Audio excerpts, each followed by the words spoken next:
So she's here today. I'm going to allow her to somewhat introduce herself so I don't do all the talking.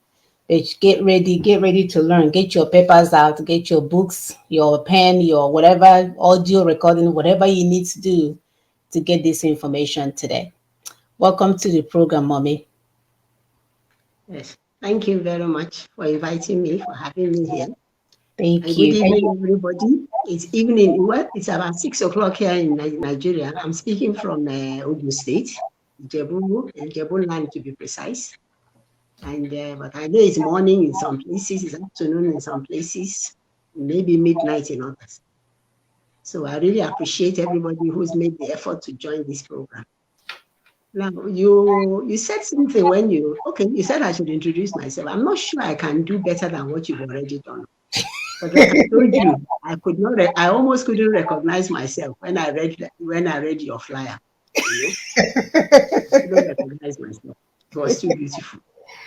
So, Thank well, like you said, I'm a 1974 graduate of University of Ibadan. Before going to UI, I attended two secondary schools, Our Lady of Apostles Yaba, and then St. Teresa's College Ibadan for my higher school. From there, I worked briefly at Daily Times, IBM, then I joined the civil service. Leaving the civil service, I went into full-scale business. And thereafter, because Nadeco came in, and from the point of Nadeco, we all became interested, naturally, we all became interested in politics. We didn't call it self-determination then, but it was just, we were just agonizing over the situation in the country.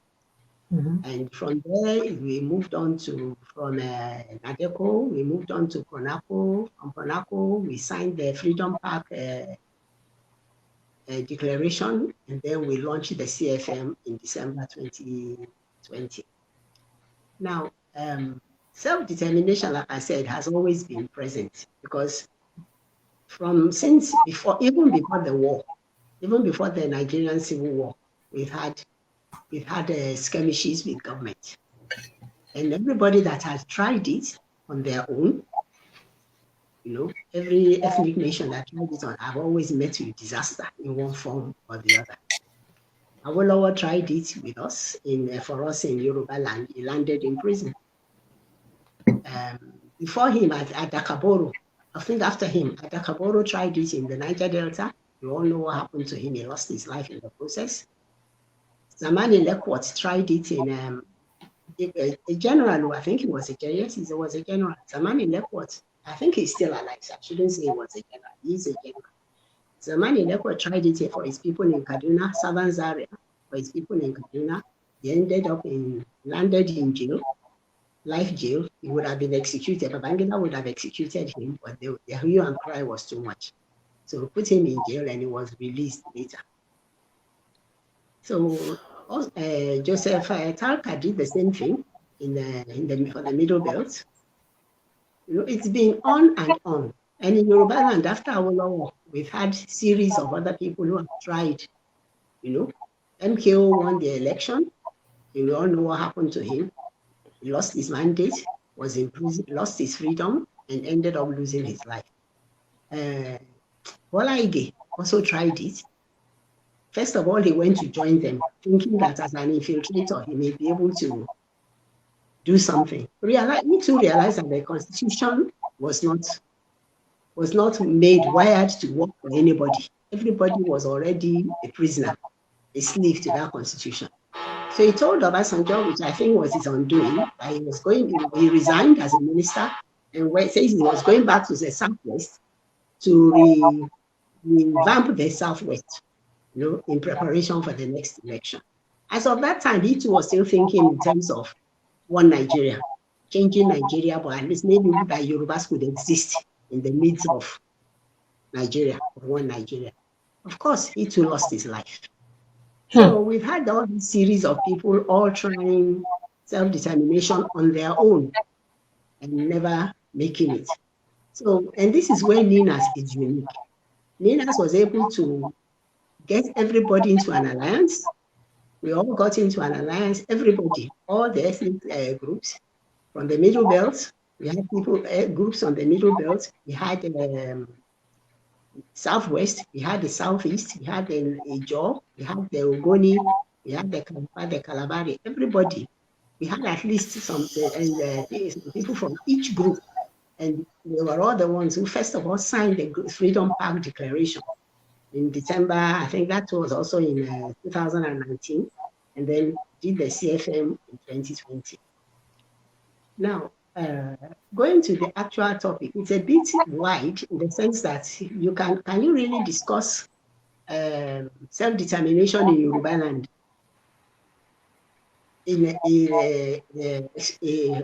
outside the perimeters of the whole of Nigeria, because everybody is suffering, everybody is tied down, everybody's assets has been confiscated.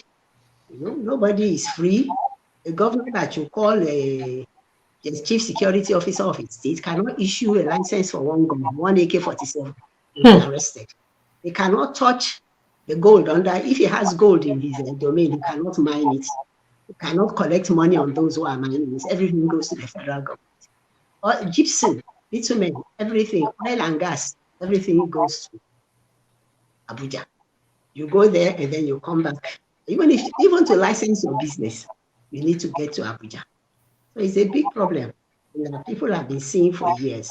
And we've been working at this thing for years, trying to see what we can do. We realize that constitution is the bane of everybody, is the one that's protecting our renegades. We call them renegades because they belong to us. They are Igbos, they are Yorubas, they are Ijaws, they are Middle Belt, Jukuns, they are Tiv, but they behave and they owe allegiance to the caliphate. So that's why they are renegades. And it is our renegades who are helping these people to beat us down. Because how many are they? I don't think they are up to 3 million Fulanis in this country, even counting the Nigerian ones. That is what I mean, the Nigerian Fulanis. I mean the Fulanis that have been there before 1960. We had them living here, but we knew they were foreigners. We knew they were foreigners. So all of that together, even with the ones they brought in, I'm not sure they are 3 million. And yet we outnumber them all.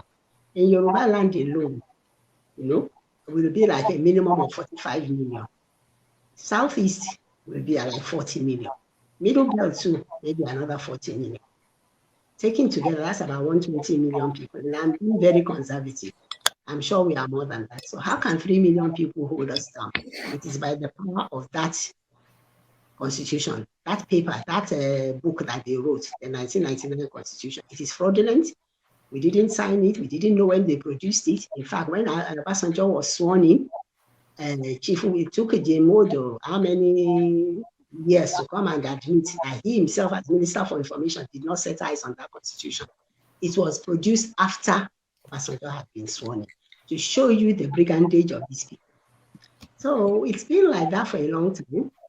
Yorubas have always wanted out one way or the other, but they've always made the error thinking that maybe they can do it alone. Till we tried, we had to convince them that you cannot do it alone, and so they joined NINAS.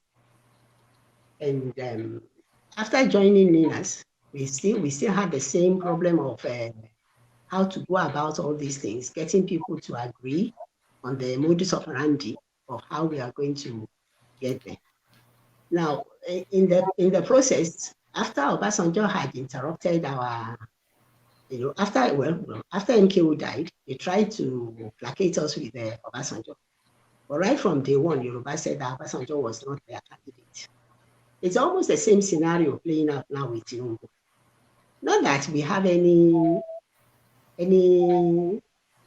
what shall I say, any personal grudge or whatever against Tinubu. Even though he has a lot of faults, he has a lot of bad sores around in his body that we cannot tolerate. But that is not the main reason why he is not our candidate. Tinubu is not our candidate because he will be disturbing our self-determination agenda. Our self-determination agenda wants Yorubas, like other ethnic nations, we all want to be free. We all want to stand on our own soil as independent nations. And once you now have one of you being president in Abuja, it will make some people feel that you've gotten to a point now, you have a Yoruba man, one of you is president now. Why are you not satisfied with that? we can't be satisfied with it because, like I said, that is not our agenda. It's disturbing that agenda, what we have worked for and fought for years. Count even minimum of forgetting Awolowo, forgetting MKO. Start count from 1999 to now. It's not an easy stretch of time to have been engaged on the same thing. Now we want to be free. We want to be independent. We want to be on our own. We want to control our resources. We want to control the way our children's education is going. We don't want them learning things they have no business learning. We don't want our children thinking that going abroad is better than staying in their own country. You know? So it's a shock to our system what has happened. And the way it has happened is making it worse. Like I said, with all the source surrounding it, and with our judiciary being compromised, INEC being compromised, in fact, everything has been compromised. We refer to it, one of us refer to it as state capture. One lady, and I think she's completely right. We've captured everybody, even NLC now that would have been the last bastion for the masses. They are in the process of getting in there and breaking them up. I hope they don't succeed. Thank So you. that's the topic for Yeah. today. So I don't know what people would like to know more in Yes. addition. I'll come in, ma. I'll come in because you hit the ground running. You have given us the history of Yoruba Kingdom and the long journey that the people have been on, looking for self-determination, justice, and liberation. We know the story of Chief Awolowo, how the role he played in the flag independence. We call it flag independence because it's not real independence. And we know even how some people, our guest last week called them stomach infrastructure. People that, Mhm. in the name of freedom, come in, maybe Tonina, say they want to be part of it. Meanwhile, it's money they are looking for. When they not Yes. see how to dupe the people, they run away. Or they might come in and in one way, like what we have happening in Southeast, and they will come try and say, okay, we are calling for you freedom, Yoruba nation, Yoruba nation. When you now tell them this is the way it will be done and everybody will be free, because there's no money for them inside it, they will form another group and say, hey, we pull Yoruba people out of Ninas. So thank you for breaking it down for us, because the way it is, this self-determination, some people maybe from other regions don't understand what is really happening in some other regions.